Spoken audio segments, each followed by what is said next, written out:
Hi guys, so this is my video for religious experience. I'm going to split it down into three categories. That's definitions, styles and main characteristics. Maybe later on I'll try do a validity and verification and value, the three V's of religious experience. But for now I'll just stick with what it is.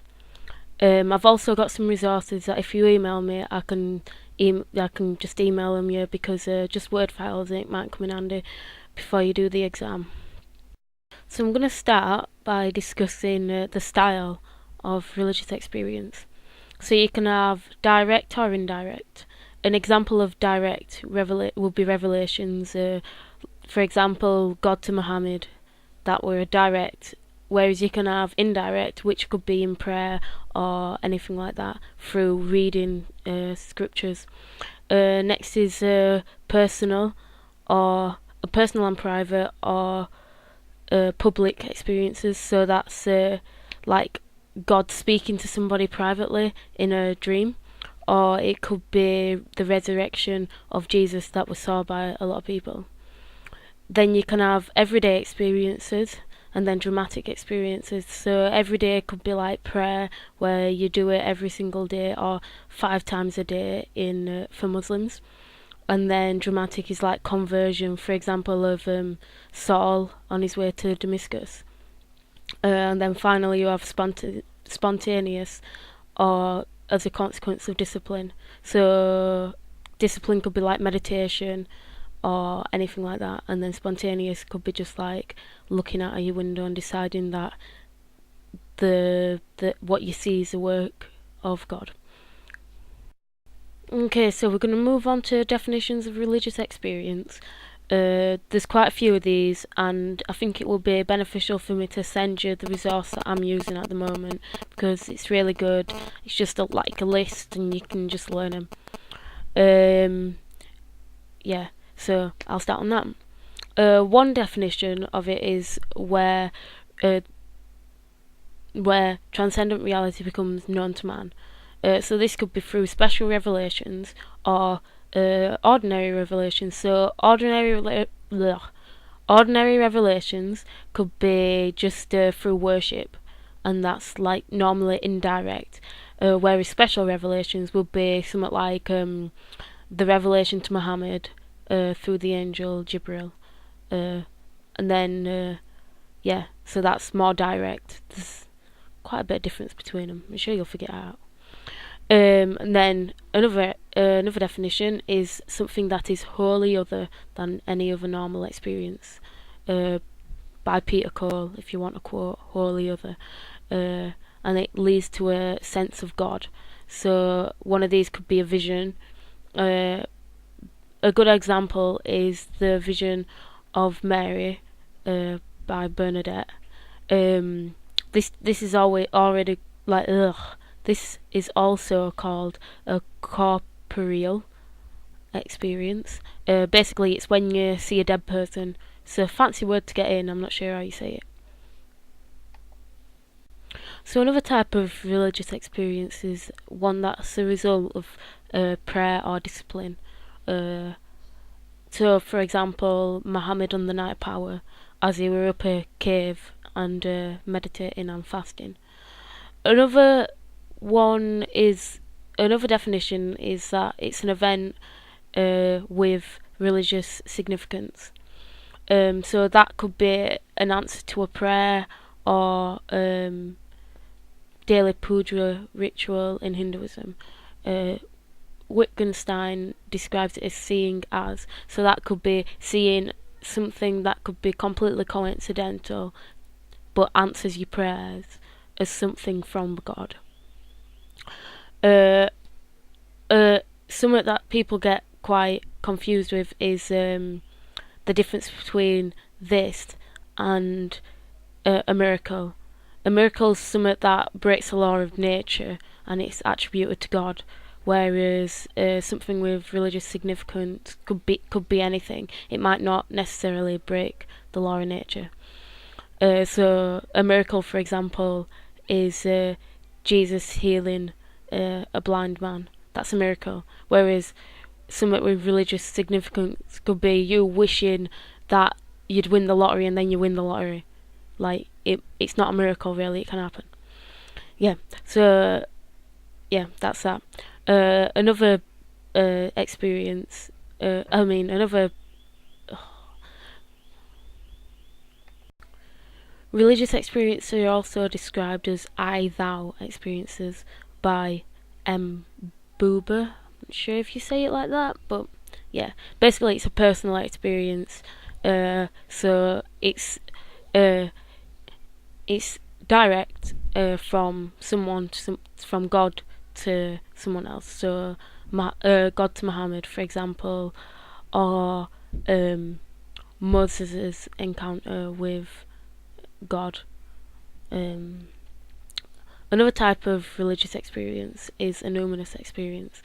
Otto describes this as mysterium tremendum, which basically means you become aware or in awe of something much greater than yourself.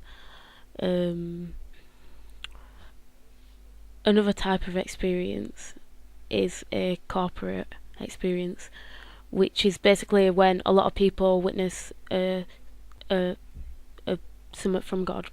So a good example of this is the Pentecost in Christianity, when the disciples were visited by the Holy Ghost and it gave them the gift to talk in different languages and spread God's word.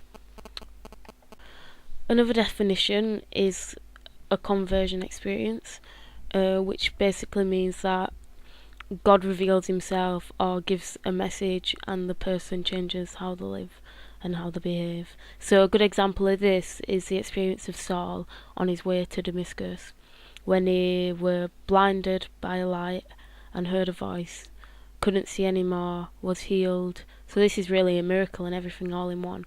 And then he changes his life and goes on to spread the word of God in Christianity. Another type is spontaneous and dramatic experience. So that could be just waking up one morning and walking outside and suddenly realising that God exists. That's quite spontaneous. And then finally we have a mystical experience. So a mystical experience is one that's probably spoke about the most. It's basically when you feel a sense of love and unity with God. So this could be in Sufism, when the Sufis finally merge with the Absolute and feel oneness with God. Ninian Smart describes it as something which is. So finally we have a mystical experience, which is an experience that leads to feeling loved by God or unity with God. So a good example of this would be Sufis in Islam. Basically they do meditation, stuff like that, which lead to a sense of unity with God. Ninian Smart describes it as something where it is difficult to distinguish between subject and object, and it's emerging with the absolute. Zener, I'm not sure if you pronounce his name that way, but I'll describe it at the bottom for you. Spell it rather. Describes it as realization of unity with something which is infinitely greater than the empirical self. So yeah, they're the definitions of religious experience. So yeah, I hope that's helped you. Finally, we're on to the main characteristics of religious experiences. It might also be a good idea to get the resource off of me for this reason, because once again it's just a list, because there isn't much understanding to do with it really, is there? There's just a lot of definitions and stuff that it is. So we'll start with Peter Cole, who describes religious experience as difficult to describe. Involves a physical change. It's not universally experienced. It's open to interpretation. It's got a subjective nature. It's a result of discipline, and it gives insight into the metaphysical. So, an example of this. Sorry if you're getting fed up with my examples, by the way, but for my exam I need them. I'm not sure about you, but it's a good idea to have them anyway. It makes you sound more intelligent. So yeah, an example of this would be Muhammad on the night of power. He couldn't describe his experience properly. He suffered from paralysis when he received the revelation. Um, it weren't universal because it was specifically to him. Um, it were open to interpretation because he became a warner. Um, Muhammad were fasting, so it were a result of discipline and I into God's will. So that's metaphysical. D. Hay said that it induces in a person a conviction that the everyday world is not the whole of reality. There is another dimension to life. This alters behaviour. That's just to go up in the gives insight to metaphysical, just to strengthen that argument. Swinburne, not Swinburne, Swinburne, gives 5 types of religious experience. The first is perception. When I can speak, perception of a normal, non-religious object as revealing something of God. So that could be a snowflake, for example. You see the detail and you think, "Oh my God, God designed this. God is a designer." That's what that is. Another one is an experience which cannot be explained rationally. So that's the numinous experience, basically, supported by Ninian Smart. I don't have a quote for that. Sorry, guys, but it is supported by Ninian Smart. And a good example of this is Jesus' resurrection, where they couldn't explain why, but they knew it was happening. Another type is an experience where you are suddenly aware of God's presence. So there were a guy who were climbing a mountain. Chris Bonington, that were his name. Chris Bonington, climbing a mountain, and he was suddenly aware of a mysterious presence. That's what that is. Witnessing an unusual event and attributing it to God. So that could be Moses when he saw that burning bush that started talking to him, and he attributed that to God. It could also be miracles and stuff like that as well. And then finally, the 5th type is a mystical experience that gives a sense of God's love and unity of all beings. So that could be in Hinduism when they believe that when to break the cycle of samsara, they reach moksha. Yeah, moksha. That sounds right. Moksha, and the merge with Brahman. Saint Bonaventure identifies 3 stages in a religious experience. He says it's purgative, which means that as a result of discipline, you're purified. He then says it's illuminative, which means that you gain emotional and cognitive knowledge. And then finally is unitive, which means that you merge with God and sense or the ultimate reality, and gain spiritual understanding of hidden truths. William James explains that mystical experience involves 4 things. Passivity, which is basically that you have no control over the experience.